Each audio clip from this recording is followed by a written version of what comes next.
Avez-vous déjà vécu un moment dans votre vie où tout semblait s'effondrer autour de vous? Peut-être avez-vous eu l'impression que le sol se dérobait sous vos pieds, et vous vous êtes demandé, pourquoi moi? Que ai-je fait pour mériter cela? Ce sont des questions naturelles et humaines, surtout pendant les moments les plus sombres et les plus difficiles de nos vies. Si vous avez déjà ressenti le poids du monde vous écraser, sachez que vous n'êtes pas seul dans ce sentiment. L'histoire de Job dans la Bible est un récit intemporel qui parle à nos cœurs dans ces moments de doute profond, de souffrance et de douleur. Le voyage de Job est celui qui résonne avec tous ceux qui ont affronté des pertes, des épreuves et des souffrances apparemment insupportables. Aujourd'hui, nous allons revisiter l'extraordinaire voyage d'un homme qui a tout perdu, sa richesse, sa famille, sa santé et qui, malgré tout cela, est resté ferme dans sa foi. L'histoire de Job nous enseigne que même dans les situations les plus dures et les plus confuses, la foi peut nous soutenir. Dieu est toujours avec nous, même lorsque nous ne comprenons pas les raisons de notre souffrance. L'histoire commence avec Job, un homme connu pour son intégrité, son honnêteté et sa profonde fidélité envers Dieu.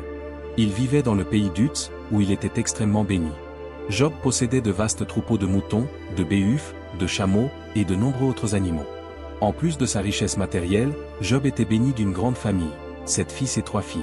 Sa vie était un portrait de prospérité et de bénédiction divine, et Job n'était pas seulement un homme de richesse matérielle, mais aussi profondément spirituel.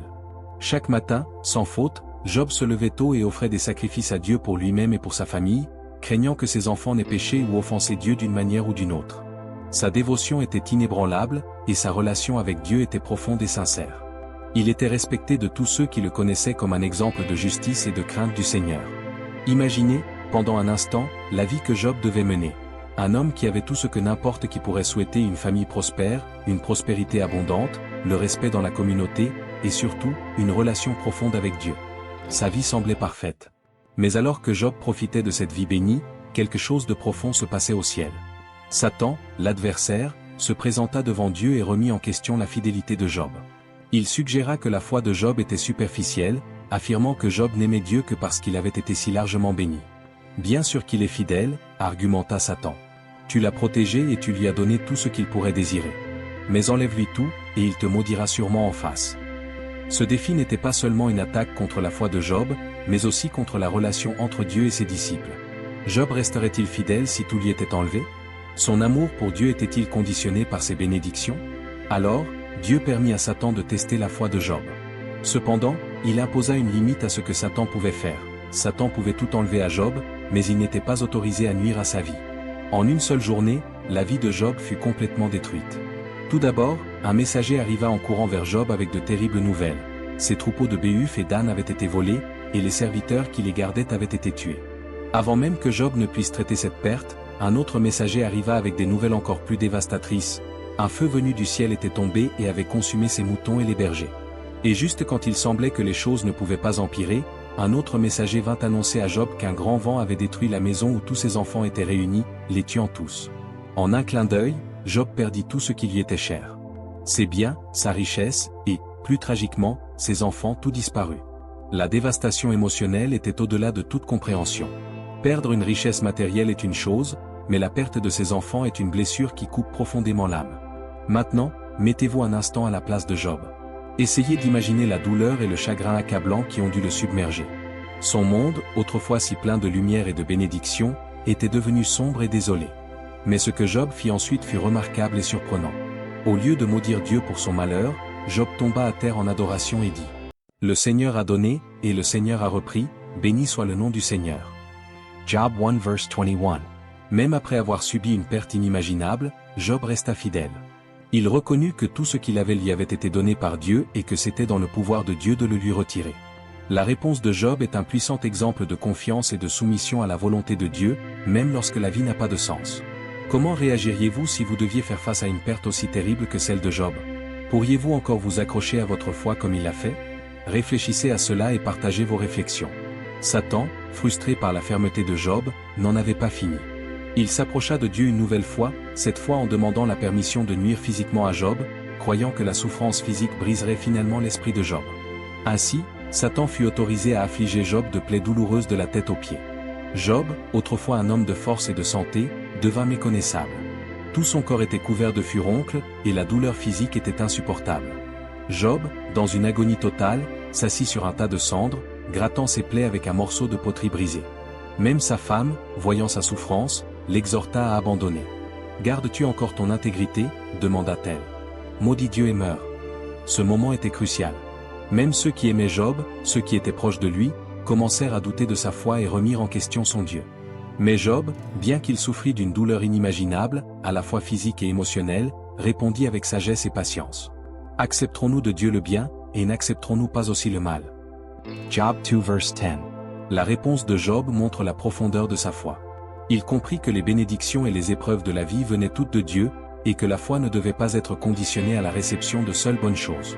La confiance de Job dans le but de Dieu resta inébranlable, même lorsque tout lui fut enlevé. Dans vos propres moments de souffrance, où trouvez-vous la force? L'histoire de Job nous enseigne que notre foi peut rester inébranlable, même face à des adversités écrasantes.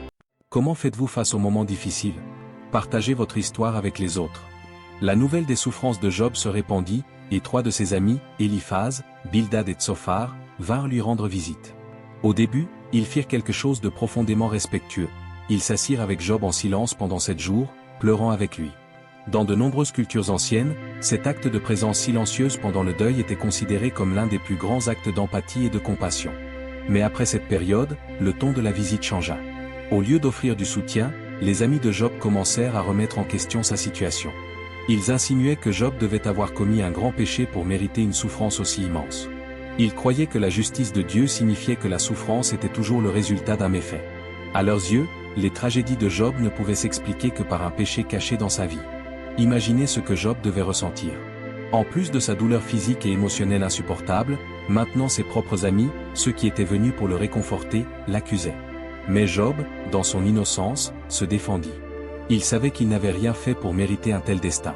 Il cria à Dieu, suppliant des réponses, questionnant sa souffrance, mais ne perdant jamais sa foi. Vous êtes-vous déjà senti incompris par ceux qui vous entourent lors de vos moments les plus difficiles? Partagez votre expérience et comment vous avez surmonté ce sentiment d'isolement. Après toutes les souffrances de Job, ses questions et les accusations de ses amis, quelque chose d'incroyable se produisit. Dieu répondit à Job. Cependant, la réponse n'était pas ce à quoi Job s'attendait. Dieu n'expliqua pas les raisons des souffrances de Job, ni ne justifia les tragédies. Au lieu de cela, Dieu révéla sa majesté, sa puissance et sa sagesse, montrant qu'il y a des choses au-delà de la compréhension humaine. Dieu demanda à Job, « Où étais-tu quand j'ai fondé la terre » Job 38 verse 4. À travers ces mots, Dieu rappela à Job sa souveraineté et l'immensité de son plan. Parfois, nous ne comprenons pas pourquoi nous souffrons, mais nous sommes appelés à faire confiance à la plus grande sagesse de Dieu. Job, humble devant la réponse de Dieu, réalisa que sa compréhension était limitée. Il se prosterna devant Dieu et dit, « Mon oreille avait entendu parler de toi, mais maintenant mon œil t'a vu. » Job 42 verse 5. Parce que Job resta fidèle, même lorsque tout lui fut enlevé, Dieu le rétablit. En fait, Dieu donna à Job 2 fois plus que ce qu'il avait auparavant. Ses troupeaux furent multipliés, et il fut béni avec plus d'enfants. Sa vie, autrefois remplie de chagrin et de douleur, fut désormais remplie de bénédictions, de santé et de prospérité. Mais la véritable leçon de l'histoire de Job ne réside pas dans la restauration matérielle. Elle se trouve dans l'exemple profond de persévérance, de foi inébranlable, et de confiance dans le but de Dieu, même lorsque la vie semble impossible à supporter.